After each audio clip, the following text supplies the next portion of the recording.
Yo, what's good YouTube? It's boardzy, and yesterday, July 29th, in Dallas, Texas, Redbull and aimlab hosted a professional aiming event where 8 of the best aimers in the world sat there for 6 hours and clicked dots. Matty OW won in an absolutely dominant fashion.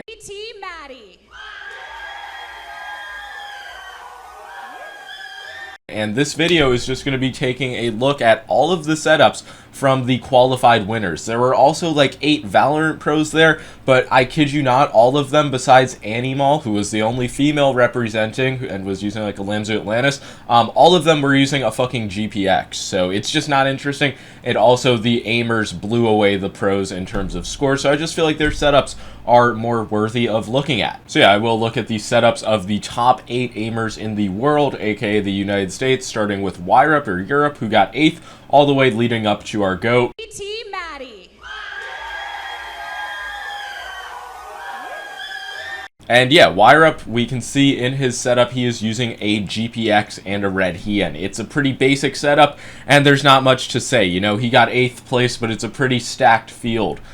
So clearly his peripherals were not the limiting factor. Not really too much to say about his setup. Next up is Slidebug, who got 7th place in the event. He is using an Artisan Zero Soft, actually my old Artisan Zero, I'll get into that later, and a Death Adder V3. This is obviously a based setup. All of it has the seal of approval, and yeah, Slidebug's a good friend of mine. As you can see, this is my room, the one I'm recording in. I just let him pick some peripherals up a few weeks ago in order to do good in this event, and clearly that did not work. But yeah, that's my old Zero.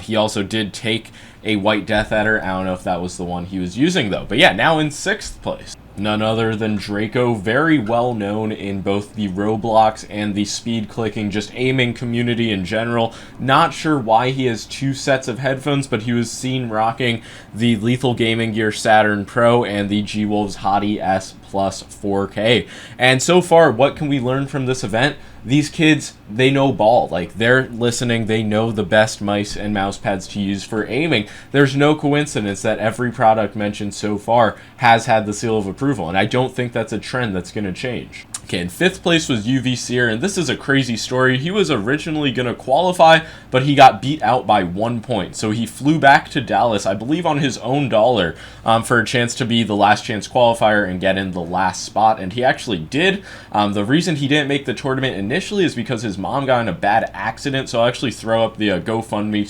for that in the description if you guys want to check it out, because absolutely crazy story. But his setup is the Razer Viper Mini and a Skypad. So once again, based peripherals, and he did get 5th place. It is pretty interesting to see a glass pad though, because nobody else had anything close to that. It was basically all Artisan or just normal control pads, and also the wired Viper Mini with an older sensor. So definitely the most out there peripherals, I believe. And yeah, check out that GoFundMe if you guys are feeling generous. In 4th place was JuicerQT. He's a pretty well-known aimer. He was seen using the Pulsar X2 Mini, and I believe the GameSense radar. He told me a few days prior it was the GameSense Rush. I don't think that's a GameSense Rush though. It might have been the LiDAR, their new pad, some GameSense mouse pad. So I believe the only non-Artisan or Lethal Gaming Gear mouse pad used by anybody. But yeah, he did pretty well, pretty known in the Apex and Overwatch scenes. But yeah, 4th place, nothing too shabby about that. Okay, we've reached the aiming podium. Coming in at number 3 is going to be UV I'm not going to lie, I feel like I'm pretty tapped into the aiming scene, but I did not hear of UV until like I saw the leaderboards of who qualified for this tournament. But yeah, he's the oldest person in this field by a mile at 23 years old. I could not imagine being that old, quite frankly. But yeah, he was using Hottie S Plus 4K Pink. He was using it plugged in though, that's worthy of note. And also a Artisan Zero, probably a soft or an X soft. So some trend that I've noticed is basically everybody is using a small or just a light mouse in the top echelon, like a high tier mouse and a high quality mouse pad. It seems like that is the go-to setup, and I wonder who has been recommending that for years now. Matty. Coming in at 2nd place and $4,500 richer is the controversial and perhaps stimulated aiming figure AimbotNeon using a Starlight 12 Poseidon and an Artisan Hien. So that is obviously, that's a boardzy approved setup going back multiple years. But yeah, he talked the talk and walked the walk. He created a lot of controversy, which really did popularize this event with Shazam. Let me see if I have it pulled up. Yeah, basically just replied pretty cryptically saying, "I'll see you in Dallas" to Shazam after a disagreement about some fucking Valorant mechanic. And then he went on to say he was going to out-aim him, which he wound up doing. But yeah, just credit to AimbotNeon, because if he would have shit the bed and got like 8th place, that would not have been a good look. But watching him play like bounce click, it literally looks like the scenario sped up. A very snappy, caffeinated aimer, my favorite type of aim to watch. But now we have reached the #1 spot. Matty. But yeah, really to no surprise for anybody tuned into the aiming scene, first place, $25,000 richer, is Matty OW, VT Matty, whatever you want to call them, which is really unsurprising. But what is surprising is his peripheral choice.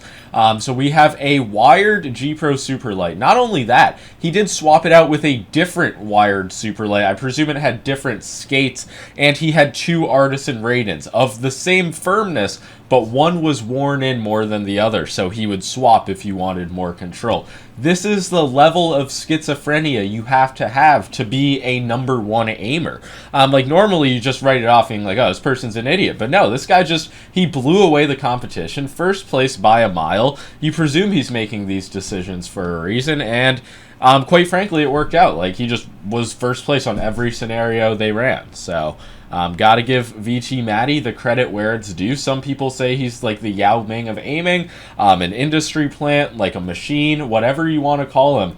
Gotta give him his flowers. But yeah, the peripheral choice, GPX, wired, is fucking crazy. But I'm gonna have to give that a try and review it, because maybe that's the secret. I mean, nobody else was using a wired GPX. Nobody else comes close to his scores. I want to aim train. Aim training is probably the best decision you can make. Another thing worth noting is that a lot of these players, it seems like 50-50, were wearing arm sleeves, and that's something I just don't do at all. And I know there are a lot of arm sleeves popping up, so maybe I'll review a couple.